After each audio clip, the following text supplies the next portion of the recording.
بخشش ان لوگوں کی ہوگی جنہوں نے اللہ سے تجارت کر لی، اللہ سے خریدار بن گئے، جنت کے خریدار بن گئے اور پھر اس کے تقاضے پورے کیے۔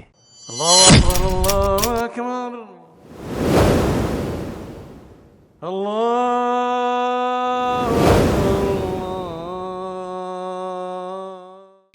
اللهم صل على سيدنا محمد وعلى آل سيدنا محمد بعدد كل ذرة مئة ألف ألف مرة۔ سامعین و ناظرین کرام، السلام علیکم ورحمۃ اللہ وبرکاتہ۔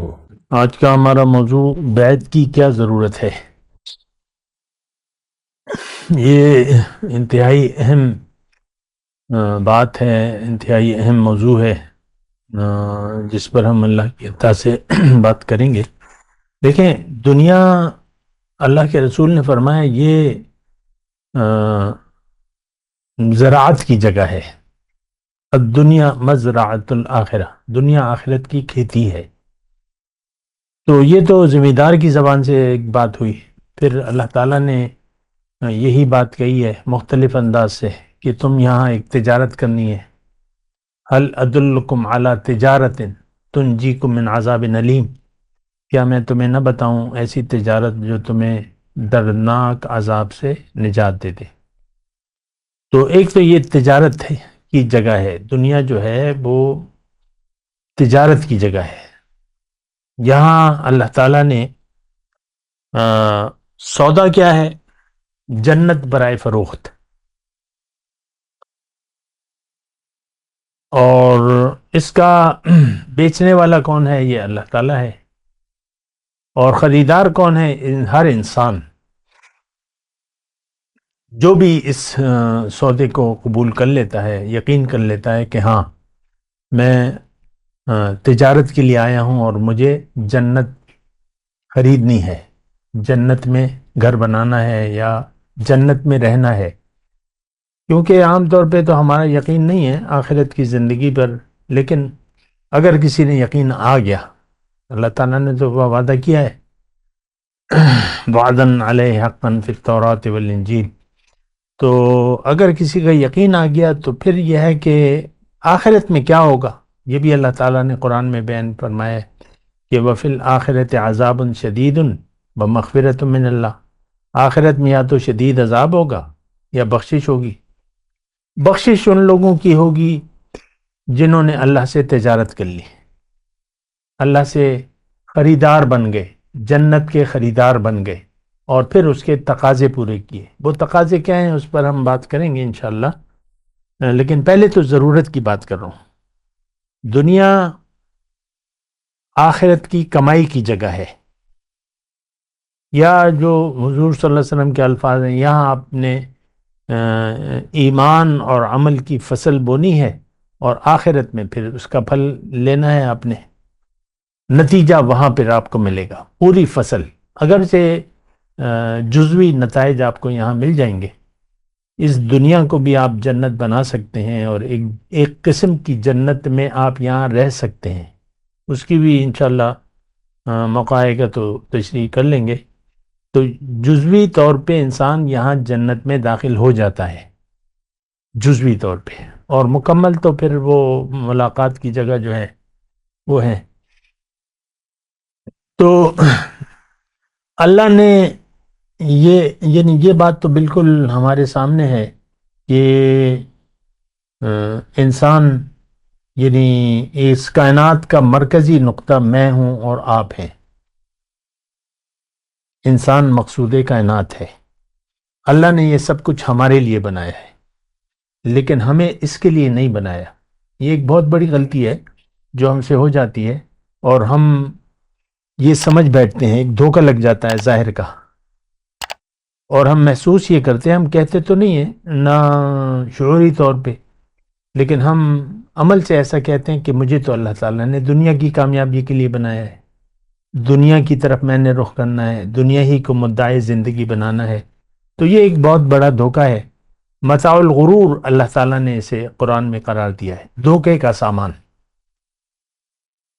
پھر یہ بھی منع بھی فرمائے، ایسا نہ ہو، وہ پوری آیت ہے، ان وعد اللہ حق، دیکھو اللہ کا وعدہ سچا ہے، ایسا نہ ہو کہ دنیا کی زندگی تمہیں دھوکے میں ڈال دے. ان وعد اللہ حق فلا تغرنکم الحیات الدنیا، ایسا نہ ہو کہ دنیا کی زندگی کے دھوکے میں پڑ جاؤ. تو یہاں تو دیکھیں آپ کا اپنی ذات ہے، ذات سے شروع ہوتی ہے نا، آپ کی اپنی حیثیت ہے، ایک پوزیشن ہے معاشرے میں، اور آپ کی ایک رول ہے، ایک کردار ہے، جو بھی ہے. تو یہ بھی ایک بڑا دھوکہ ہے. کوئی آپ کو گالی دے دے تو آپ غصے میں نہیں آئیں گے. راہ چلتے اگر کوئی آپ کو تھپڑ مار دے تو کیا آپ غصے میں نہیں آئیں گے؟ یہ آپ کے ظاہر کو اس نے کچھ چھیڑا ہے یا گالی دی ہے، لیکن آپ غصے میں آ گئے اور پورے جذبات آپ نے اپنے اوپر طاری کر لیے ہیں غصے کے. تو نہیں، ایسی بات نہیں ہے. ظاہر کا دھوکہ لگ سکتا ہے. تو ایک تو آپ کی اپنی حیثیت ہے، تم نے مجھے گالی کیوں دی، تم نے تو میری بے عزتی کر دی، یہ ہو گیا وہ ہو گیا. آپ دیکھیں یہ انا جو ہے یہ بہت بڑی چیز ہے. آپ کے اندر جو انا بس رہی ہے، میں میری عزت، آپ کہتے ہیں عزت بڑی چیز ہے.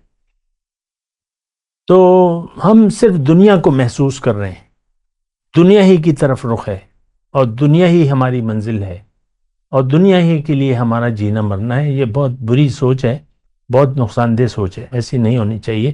تو بہرحال میں وہ دھوکے کی بات کر رہا تھا. آپ کو دھوکہ میں، پھر آپ کے لوازمات جو ہیں، یہ ابو ہیں، یہ امی ہیں، پھر تعلیم، آپ کے تعلیم ہے، آپ اپنا سکوپ بنانے میں لگ جاتے ہیں، سکوپ اور سکوپ اس طرف. اور پھر جو ہے وہ ہو گیا، نوکری لگ گئی، ڈگری لے لی، نوکری لگ گئی، پھر گھر چاہیے، وہ گھر تو بڑا پرانا ہے اور مجھے تو نیا گھر چاہیے، پھر اس کے لیے محنت، پھر بچے ہو جاتے ہیں، پھر اس کی ایک مطلب یہ ہے کہ ایک نہ ختم ہونے والا غموں کا ایک سلسلہ شروع ہو جاتا ہے. انسان پیدائش سے ساتھ ہی رونا شروع کر دیتا ہے. جب بچہ ماں کے پیٹ سے نکلتا ہے تو اس کو رونا چاہیے. تو وہ رونا جب شروع ہوتا ہے تو وہ پھر ساری زندگی روتا رہتا ہے. وہ تو نہیں، ایسی بات نہیں ہے. حقیقت کو سمجھ کر اور حقیقت کو دیکھ کر آپ زندگی گزاریں تو وہ زیادہ بہتر ہوگا، بنسبت یہ کہ آپ غافل ہو کر زندگی گزاریں. زندگی کی حقیقت کو جاننا چاہیے، اور زندگی باطل کے لیے نہیں گزارنی چاہیے. باطل کیا ہے؟ آپ کی اپنی پہچان جو ہے باطل ہے. اب فرعون کی اپنی کیا وہ تھی، اس نے بس کہا کہ میں ہوں، میرے علاوہ تو کچھ نہیں ہے. شیطان نے کیا کہا تھا؟ میں ہوں، میں بہتر ہوں. تو یہ آپ کی میں جو ہے یہ آپ کو ڈبو دے گی. تو نہیں، ایسی بات نہیں ہے. حقیقت میں انسان کی حقیقت جو ہے وہ ظاہر نہیں بلکہ باطن ہے. باطن ہے، باطن کے لیے جینا. دنیا میں اللہ نے ہمیں، یعنی ٹھیک ہے وہ جو معاش ہے، جو ظاہری زندگی ہے وہ تو ہم نے گزارنی ہے، لیکن ہمارا رخ ہونا چاہیے اللہ کی طرف. جیسے کہ وہ آیت ہے قرآن کی کہ انی وجہت وجہی للذی فطر السماوات، میں اپنا رخ اللہ کی طرف پھیرتا ہوں جس نے زمین آسمان پیدا کیے. میں یکسو ہوں، میں مشرک نہیں ہوں. یا ان صلاتی و نسکی و محیای و مماتی للہ رب العالمین. زندگی دنیا کے لیے نہیں گزارنی چاہیے، زندگی اللہ کے لیے گزارنا چاہیے. اسی میں سکون ہے، راحت ہے. دنیا میں راحت ہے، پریشانی ختم ہو جاتی ہے انسان کی.